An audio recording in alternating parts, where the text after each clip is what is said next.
So ನೀವು GRE, ಟೋಫಲ್ಲು, IELTS ಈ ರೀತಿ ಎಲ್ಲ ಕೆಲವೊಂದು ಇದ್ದಾವೆ ಎಕ್ಸಾಮಿನೇಷನ್ಸ್ ಮತ್ತು ಒಂದು ಸರ್ಟಿಫಿಕೇಷನ್ಸ್ ಮಾಡ್ಕೊಳ್ಳುವಂಥದ್ದು. ಸೊ ಇದನ್ನೆಲ್ಲ ನೀವು ಒಂದು 2 ಇಯರ್ಸ್ ಮುಂಚೆನೇ ನೀವು ರಿಸರ್ಚ್ ಸ್ಟಾರ್ಟ್ ಮಾಡಬೇಕು ಅಂತ ನಾನು ಹೇಳ್ತೀನಿ. ಈಗ ಫಾರ್ ಎಕ್ಸಾಂಪಲ್ ನೀವು ಮಾರ್ಚ್ 2025 ನೀವು ಎಕ್ಸಿಟ್ ಆಗ್ತಾ ಇದ್ದೀರಾ ಅಥವಾ 2026 ಎಕ್ಸಿಟ್ ಆಗ್ತಾ ಇದ್ದೀರಾ ಕಾಲೇಜಿಂದ ಅಂತ ಹೇಳಿದ್ರೆ, ನೀವು 2 ವರ್ಷ ಮುಂಚೆಯಿಂದನೇ ಇದ್ರ ಬಗ್ಗೆ ಆಲೋಚನೆಯನ್ನು ಇಟ್ಕೋಬೇಕು. ಫಾರ್ ಶ್ಯೂರ್ ನೀವು ಒಂದು ಸಲ ಬೇರೆ ದೇಶಕ್ಕೆ ಹೋದ್ಮೇಲೆ ಅಷ್ಟು ಸುಲಭವಾಗಿ 4ರಿಂದ 5 ವರ್ಷದೊಳಗಡೆ ವಾಪಸ್ ಬರೋಕ್ಕಾಗೋದಿಲ್ಲ. ಹಾಗೆ ನಿಮಗೆ ಬರೋಕ್ಕಾಗುತ್ತೆ ಅಂದರೆ ನಿಮ್ಮ ಹತ್ರ ದುಡ್ಡು ಸಾಕಷ್ಟು ಅಷ್ಟೇ ಇಟ್ಕೊಂಡಿರಬೇಕು. ಯಾಕಂದರೆ ಲೋನಲ್ಲಿ ನೀವು ಹೋಗ್ತೀರಾ, ಮಿಡಲ್ ಕ್ಲಾಸಿಂದ ಹೋಗ್ತೀರಾ. ಯಾಕಂದರೆ ಈ ವಿಡಿಯೋ ಸೀರೀಸ್ ಮಾಡಿರೋದೇ ಮಿಡಲ್ ಕ್ಲಾಸ್ ಬ್ಯಾಕ್ಗ್ರೌಂಡಿಂದ ಬರುವಂಥ ಸ್ಟೂಡೆಂಟ್ಸ್ಗೆ ಅಂಥೇಳಿ.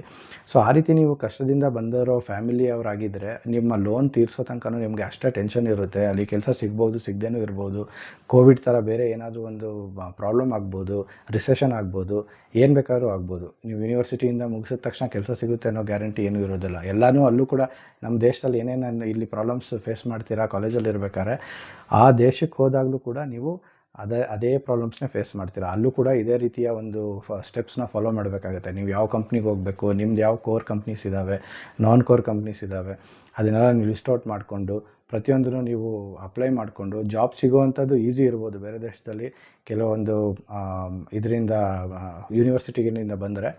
ಬಟ್ ಸ್ಟಿಲ್ ಅದಕ್ಕೆ ಆದಂಥ ಒಂದು ಪ್ರಾಬ್ಲಮ್ಸ್ ಇರ್ತವೆ.